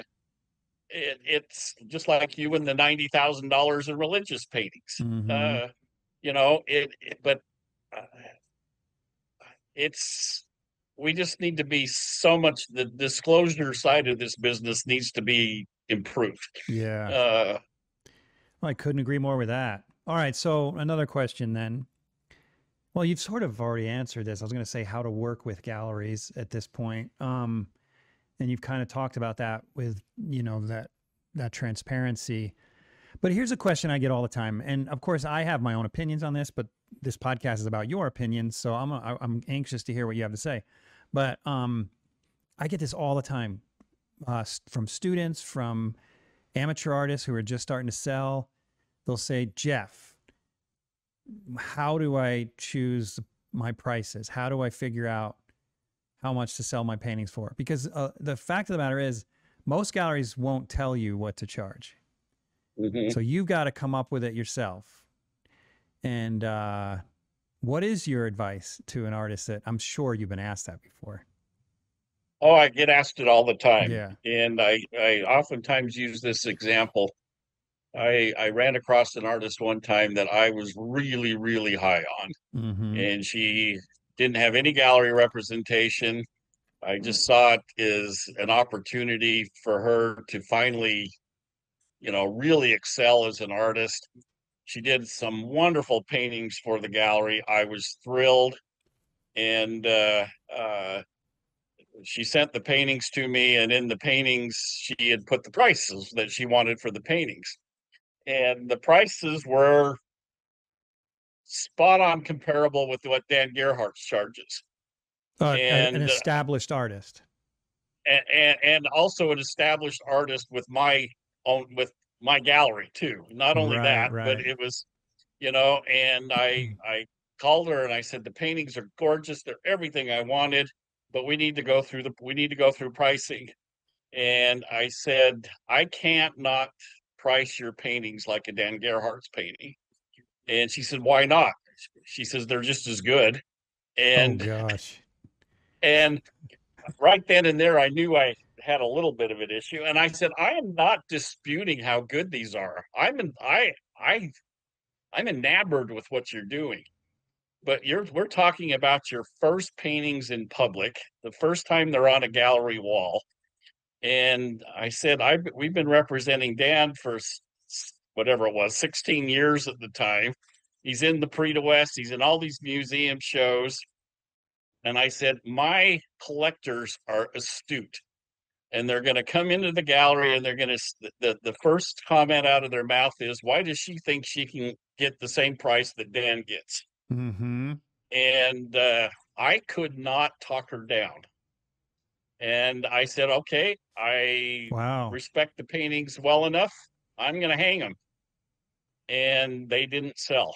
And time and time again, I got my own collectors compared them to Dan Gerhardt's. And were they actually as good as Dan Gerhardt's? They were close. I mean, Gerhardt's is, Gerhardt's is in my top 10% of artists anywhere. Right. And the only reason I ask is because, I mean, that's an important detail. Because if they were nowhere near as good as hers and she was living a lie. They were very, very good paintings. Okay. They were sellable. Yeah. But what I tried to instill in her was, okay, let's the first 6 I get, let's sell them for 70% of what Dan gets. And let's sell all 6 of them. That's even pretty high. 70%. It is pretty high. Yeah. But I thought I could do it, and it would have worked. We would have, but she would not back off. I couldn't sell them, and I returned them. And then it was probably your fault in her mind. It probably was. Yeah. But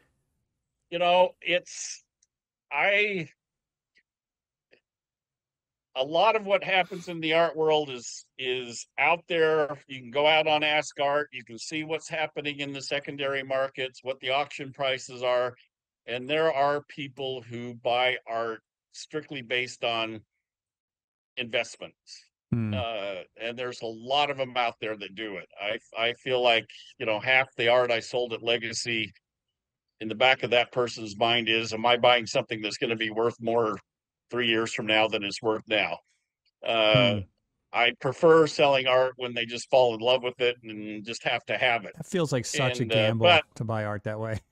But at the same time, I also understand it because I've bought some pieces over my life where I knew I was getting a piece that I could make money on. Yeah, but you also liked it, right? And I also loved it. Yeah, well, that's the difference. And so, and to me, that's the win-win situation.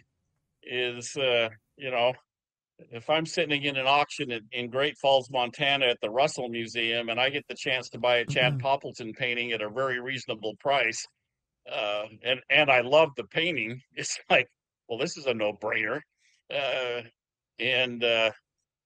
But I turned around and sold it to somebody, and then they bought $100,000 worth of art from me because they enjoyed buying 2 Chad Poppletons from me out of my own personal collection they saw on the wall of my house. Wow. And so and I never wanted to sell those paintings, but it financially was very good for the gallery.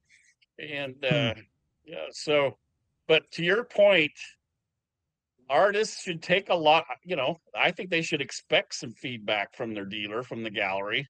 I think the gallery has a very good feeling for how you fit as an artist in their stable of artists, and maybe even better, outside of their gallery as well. How, and it's hard to judge, Mm-hmm. but I always suggest to artists, this is supply and demand. The best thing we can do is take new pieces from a new artist and sell them all.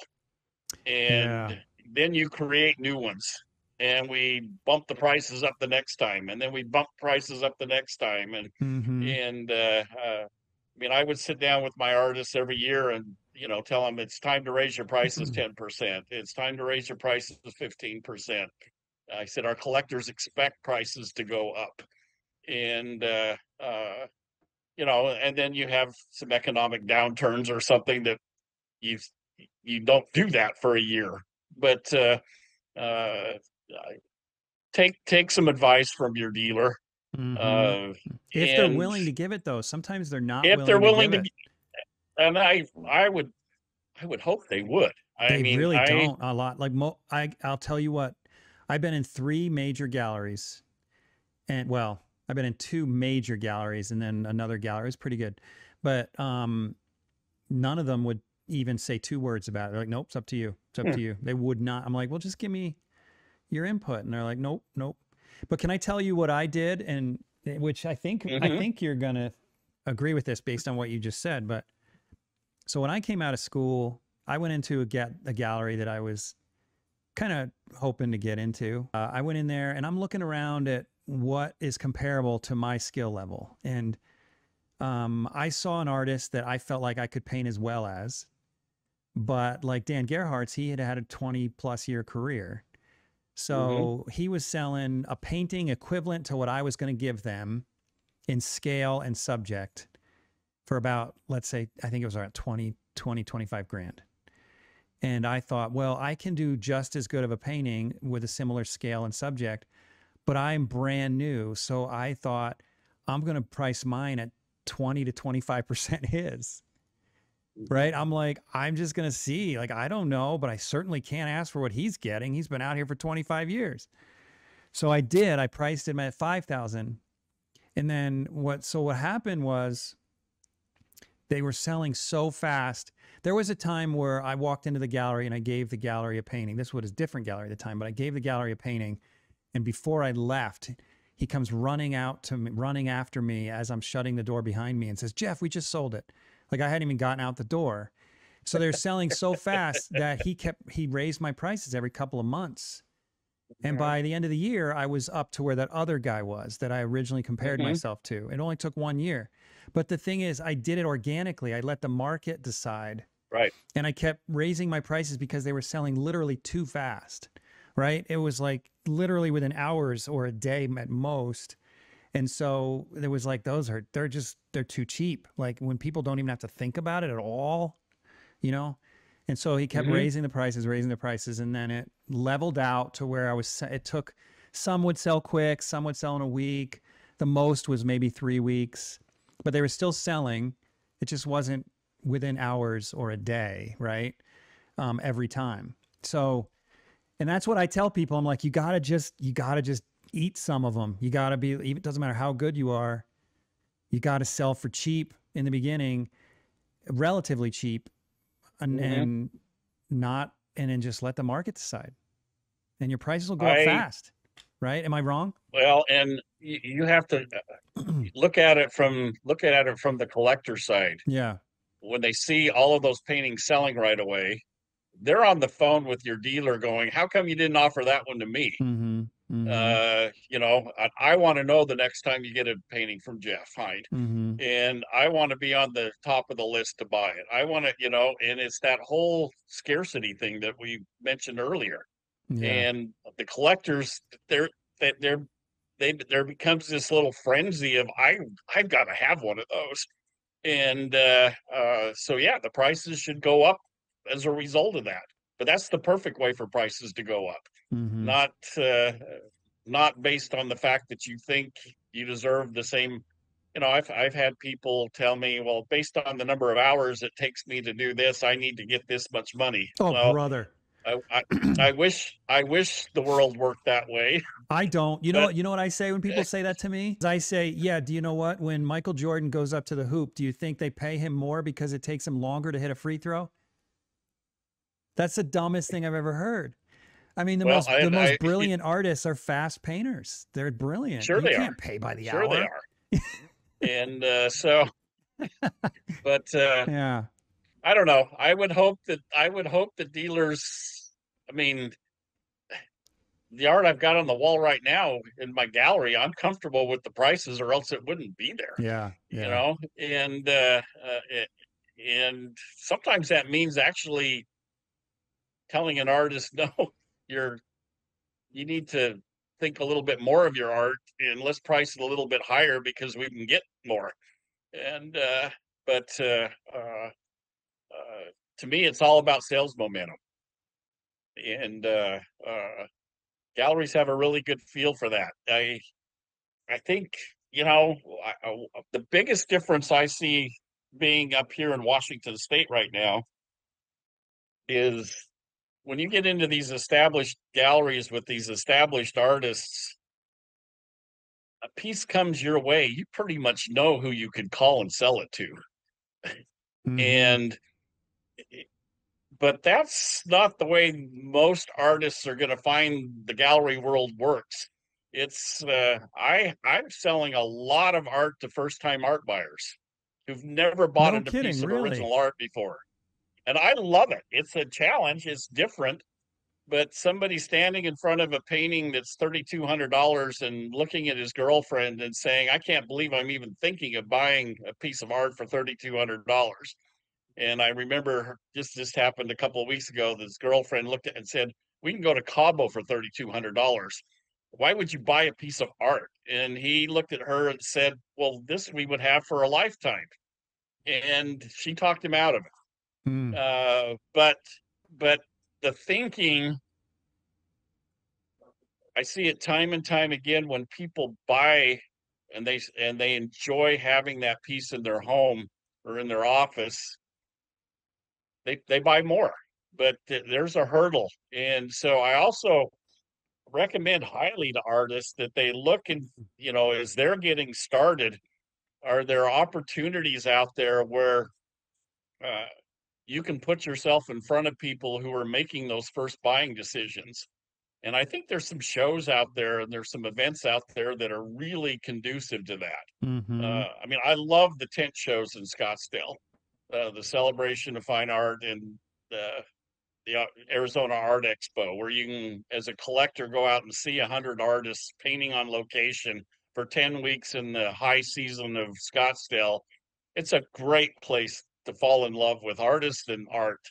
And, you know, I just think those kind of events for artists who are really dead set on making it a career, it's a great way to get yourself out there. And there are other events like that. It doesn't always have to be that, you know, and oftentimes it's not that gallery you've already always dreamed of, because that's still 10 years down the road or 5 years down the road. You have to find a way to make a living elsewhere until those opportunities open themselves up to you. Okay, I have a question for you about that. So I don't disagree with you at all. I think you're spot on, particularly for 90% of artists trying to make their break. Because, you know, 90% of artists are going to be progressively getting better as time goes on. But every now and then an artist comes right out of school, or, you know, they're only in their early 20s. I'm thinking of some of the people I've interviewed, you know, like Alex Venezia, for example, or Sure. you know, that are just prodigies. I mean, they're in their early 20s and they're already at the same level as 50-year-old masters, you know. My recommendation to them, if they were to ask, would be start at the top and work your way down. You know, like go to the biggest galleries, and the worst that can happen is they say no, and then go to the next biggest gallery and the next biggest gallery. And don't start at the coffee shop and work your way up. And I mean, what are your thoughts on that? I could be wrong about that advice. No, I think you're maybe explaining 10% of the artists out there, Right. Of or course, less this than 10. isn't, but you have to be realistic This, with yourself too, as that artist. yeah, and that's one of the hard things to do. Self-critiquing yourself is Hmm. it's a challenge. And that's another reason I love artists getting together with each other, because I'm hoping that artists can be honest with each other. Yeah. And it's Yeah. hard. It Yeah. really is.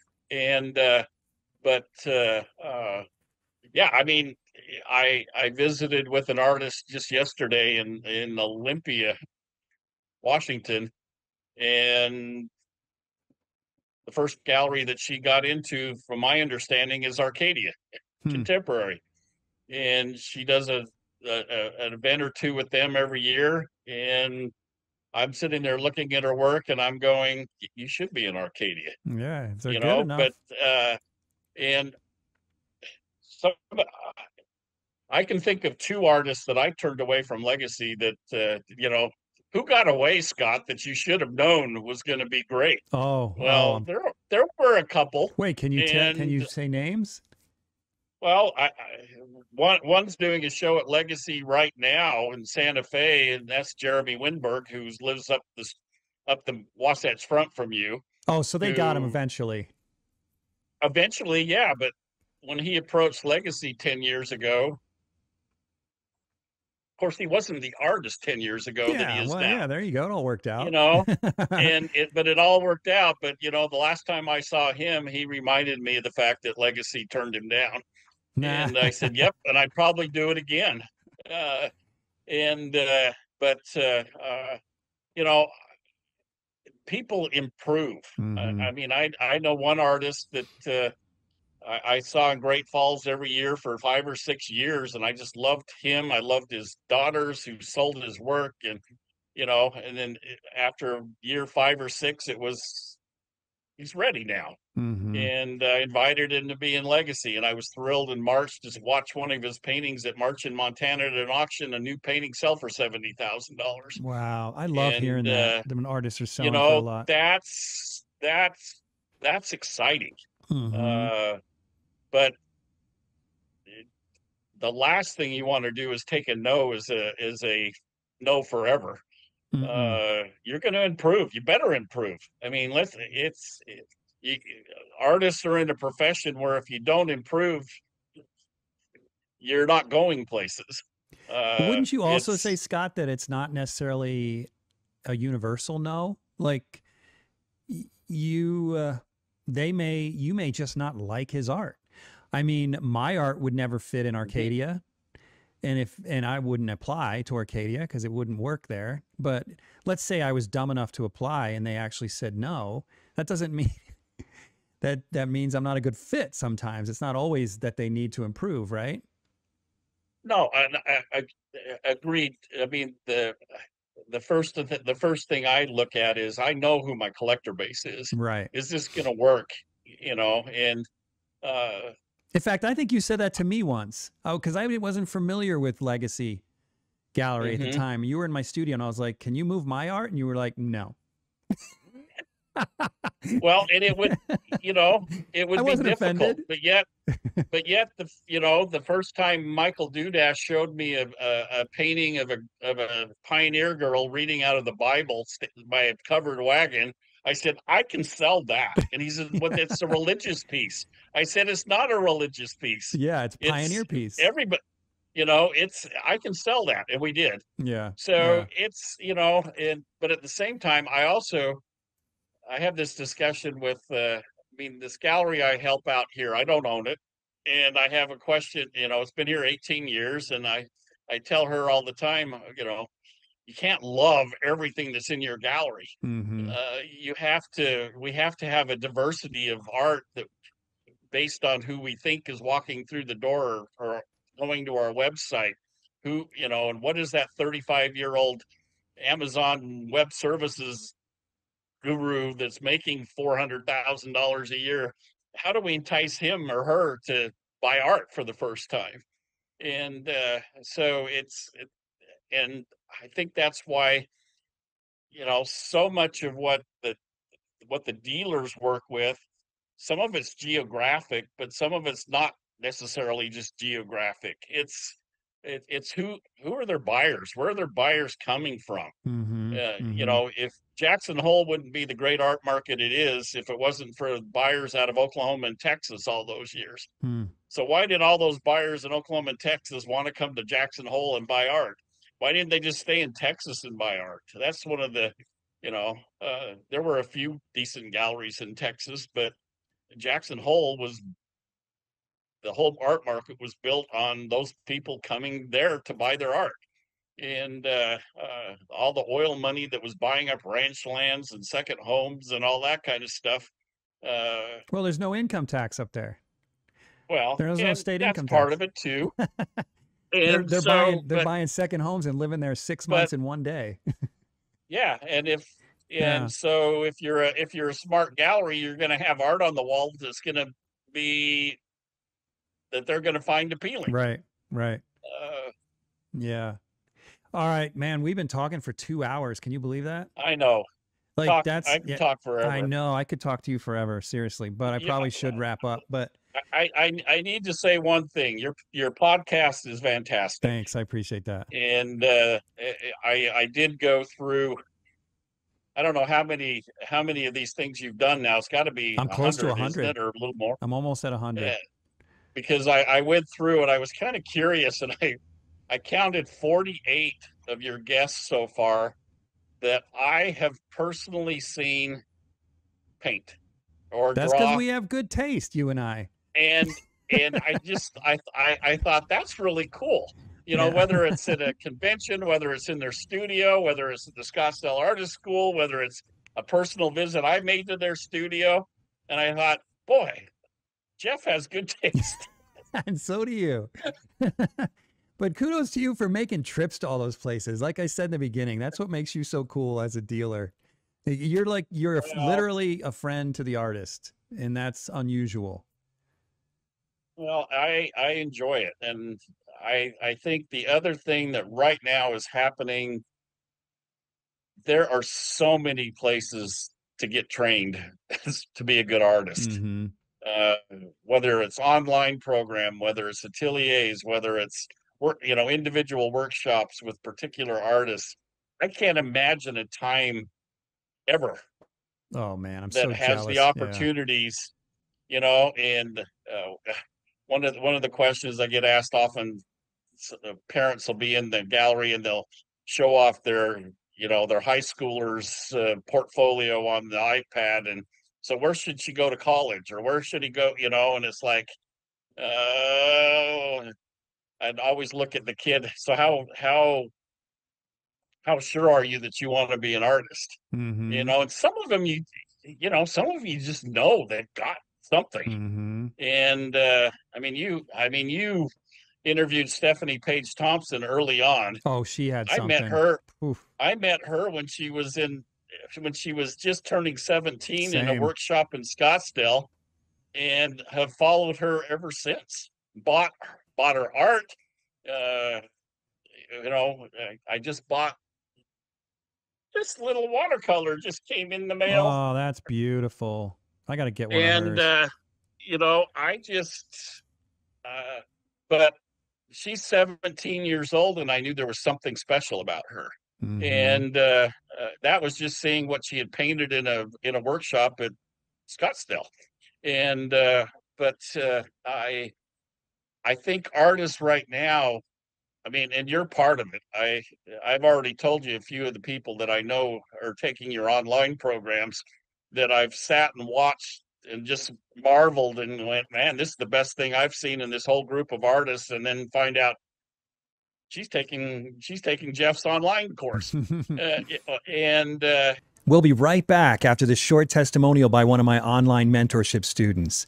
If you're interested in learning more about how you could study with me, either online or in person, check out HEINatelier.com. That's HEINatelier.com. I've been doing Jeff's online mentorship program for about a year now, and it is awesome. Everything is online, super streamlined. If you can be there, you have the ability to talk to him once a week, and he can review your work and help you If you can't be there, it's pre-recorded. You can go back and even rewatch things if you missed something during class or couldn't be there. So the online portion of it is almost better than real life because you can always go back to it, which is awesome. The demos are recorded. It's just like all available whenever you need it. And I'm a stay-at-home mom of 4 and my time is limited and it's also very interrupted. And so to be able to go back has been clutch for me. And you get to work with Jeff HEIN, who's awesome. He's tough. The assignments are simple, but difficult, and they're difficult to make us all better. And he's able to give us these assignments, coach us through it, help us stay excited to progress. And so it's just been a great experience. I am so grateful that he has been willing to take time away from his own art to offer all of us to have it. So if you're thinking about doing it, it's amazing.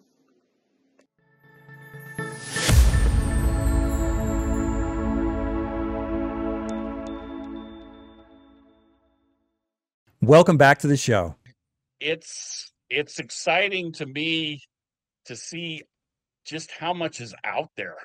And there's some quality stuff, whether it's Scott Burdick and Sue Lyons program. I mean, there's so much good stuff going on. And to me, it would be a challenge if I was 20 again and decided I don't want to go get an MBA. I want to be an artist. Boy, what a great time to try to figure out. So how am I going to tackle this? Who am I going to go study with? Who am I going to?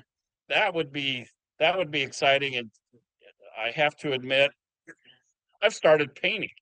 And I know, I've heard, yeah. In the last month, and part of that is I want to travel, and I'm looking at all these artists I know that teach workshops in Budapest and in Spain and in Italy, and I'm thinking, well, I think I'm going to start taking workshops overseas, but I gotta up my game to where I feel like I'm belong. No, that's why you take the workshop. And that's why I take the workshop. Yeah. So that's my focus in my little retirement addendum is going to try to do some art. That sounds great. All right. So, my final question, you could probably ask it Sure. yourself. What's one piece of advice? You've already given us so much, but what's one piece of advice that you could give an aspiring artist that you haven't already given them?